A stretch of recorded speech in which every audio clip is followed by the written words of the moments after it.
A big yasher koyach to Rabbi Goodman and his very talented group of Rabbanim of Epic Family for arranging such a beautiful event for Klal Yisrael today. We're all trying to become the best parents that we can be.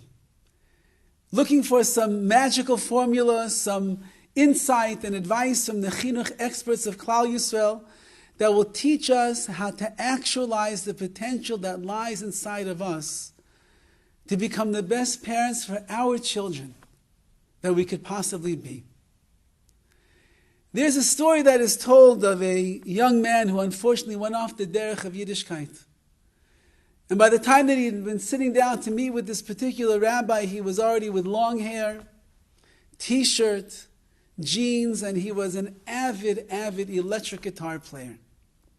And as he was sitting there across from a certain Rav that was helping to deal with kids that have struggles in life, the rabbi asked him, so tell me, Yitzi, what is it about the guitar playing that's so much greater than anything that you saw in Yiddishkeit?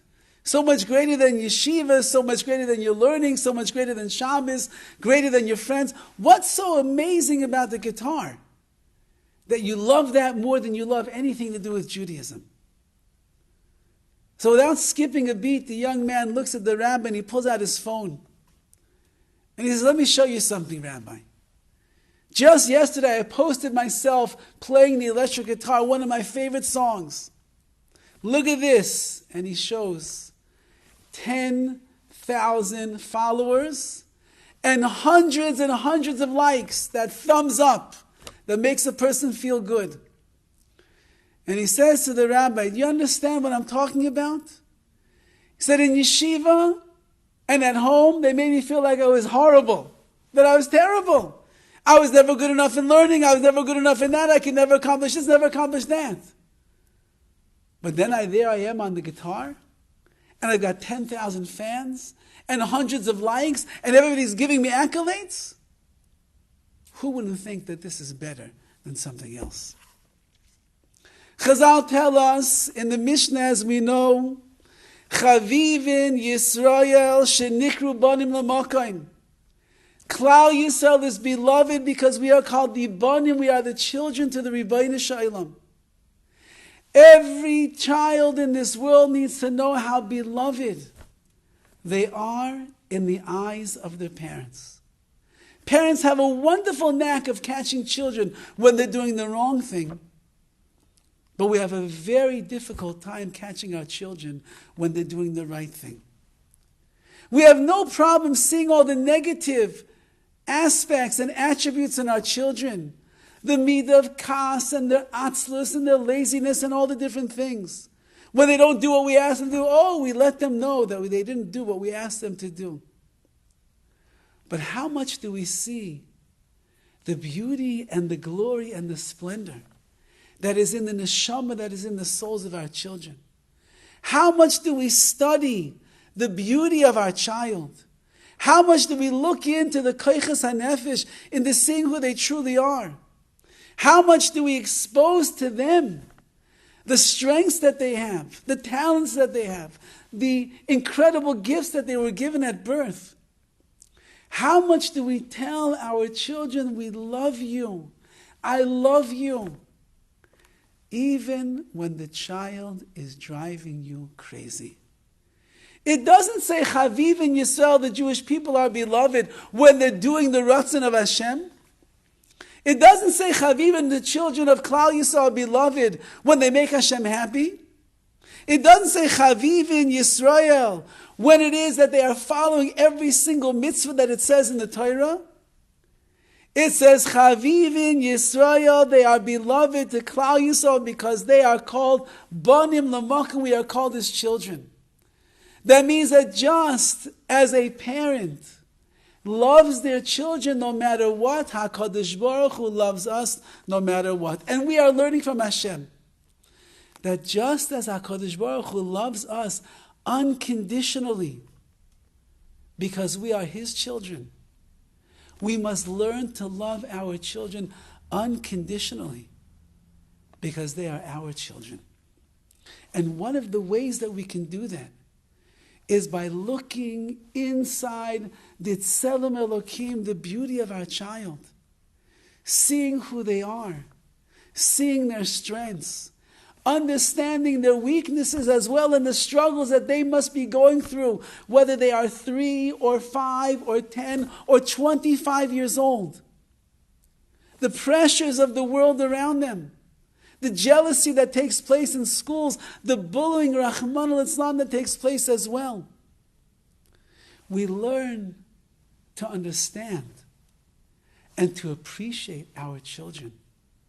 We learn to look past all the actions, the things that come out of their mouth, the things that they do. And we become like the Rabbi Sha'olam. We emulate his ways and we say, you are my child, and therefore you are chavivin, you are beloved to me. Like the Rabbi Yonah writes that the entranceway into all of Avodas Hashem is for a person has to leida erech atzmo, he must know his personal self-worth. And once he knows how worthy he is, how special he is, how much HaKadosh Baruch Hu loves him, then he's able to engage in a lifetime of Avodas Hashem. Where are our children going to learn their erech atzmai, their self-worth from? If not from the parents who know them the best. Where will our children know how precious and special they are if they go to school and their friends make fun of them, or the Rabbi gets upset with them in a Gemara Shir, or one of the girls on the yard says Lashon Hara and teases with your daughter? How will they know how beloved they are if they don't get that when they come home? When they see their parents with those beautiful, warm eyes, smiling with love and with warmth and acceptance and encouragement. We have to become like the Rabbi Shalom. And we have to show our children that just as HaKadosh Baruch Hu loves each and every Yid that's out there, no matter who they are, no matter what they do or what they haven't accomplished, we love you, our dear children. I love you for who you are. And I want you to know how special and precious and valuable your lofty neshama is also. And perhaps even, this is what we say in the special tefillah of the Shlach HaKadosh, that everybody will say on this year, Erev Rosh Chodesh Sivan, where we're davening for our children. V'al yimatzei bi, do not find in me, ubizari, or my children, ubizari zari, in my offspring, ad olam, forever and ever, shum psul v'shemetz, any disqualification or shemetz or dirt. Ach shalom ve'emes v'toiv, rather you should only find peace and truth and good. V'yasha be'enei Elokim ve'enei Adam, and we should be upright in the eyes of Hashem and man. We're davening for our children. Why do we say V'al yimatzeh bi? Don't find in me any of these disqualifying marks. Because if we can't be a parent who sees the good in our children, and we can be a parent that understands how much our children need to know the erech atzmai, their value and their self-worth. We can be a parent that overlooks the bad, doesn't say a word about it, but embraces and hugs and kisses and loves our children like the Rabbi Shalom does. Then there's a psul and there's a shemetz. There's something disqualifying and dirty inside of us. And so as we try to raise our children in the right way, we have to raise ourselves as well. And we have to get to that level of godliness of the Elokus, where just as HaKadosh Baruch Hu is Chaviv in Yisrael, He loves every single Jew. We as the parents of our children have to find the deep and the real and the sensitive and the understanding love that our children need to feel from us in order that they will know their erech atzmai, their true value in our eyes, in the eyes of Hashem, and then they will know the true value in their own eyes. And once they have that, they will be able to accomplish so much in the world of Torah and mitzvahs and midas and their avodas Hashem, serving HaKadosh Baruch Hu. I want to leave you off with a Maisa, a very touching story, which goes all the way back to the terrible decrees of Tsar Nikolai in Russia.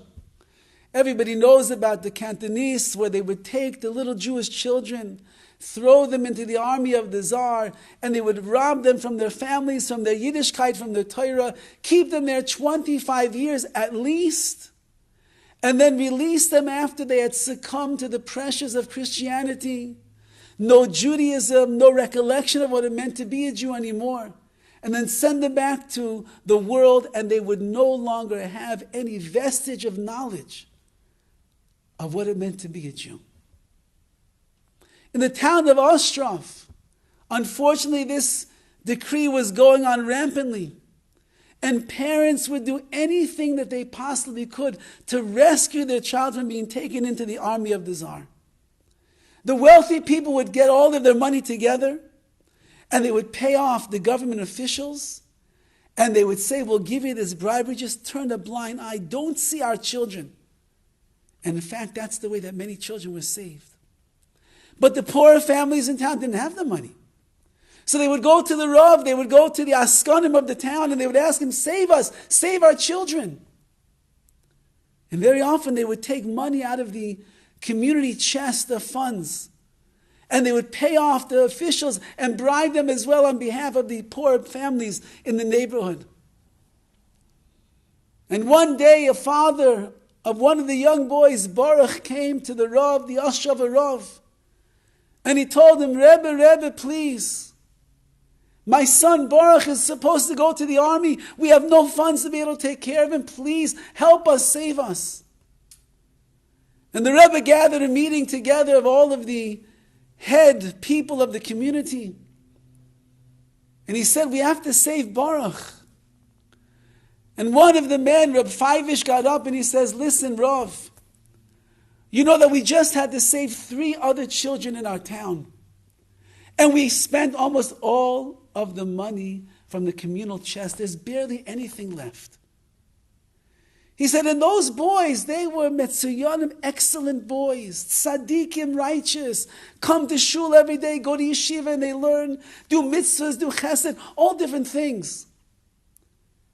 And it was worth every penny that we spent to save them.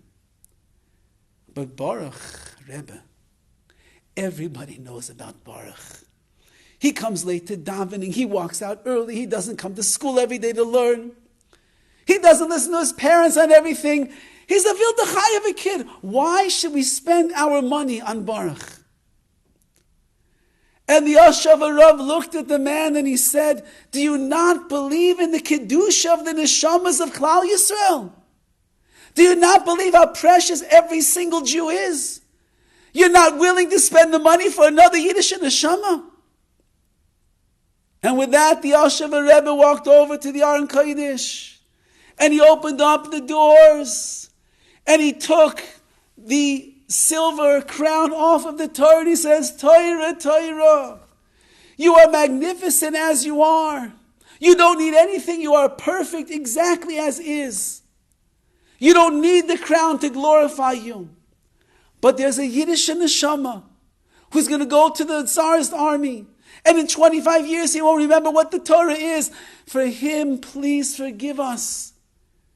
We take the crown, and I will sell it in order to save the life of this young boy. And with that, the Ashava Rav took the crown. He pawned it for a large amount of money, and he paid off the government official, and he saved Baruch from going to the army. He later called Baruch into his private chambers, and he said, my dear child, the Torah was willing to give away its glory of the crown to save you. so that you don't have to go to the army and you can stay here. How will it look if a precious Yiddish neshama like you will not then go and follow the beautiful ways of Hashem's Torah?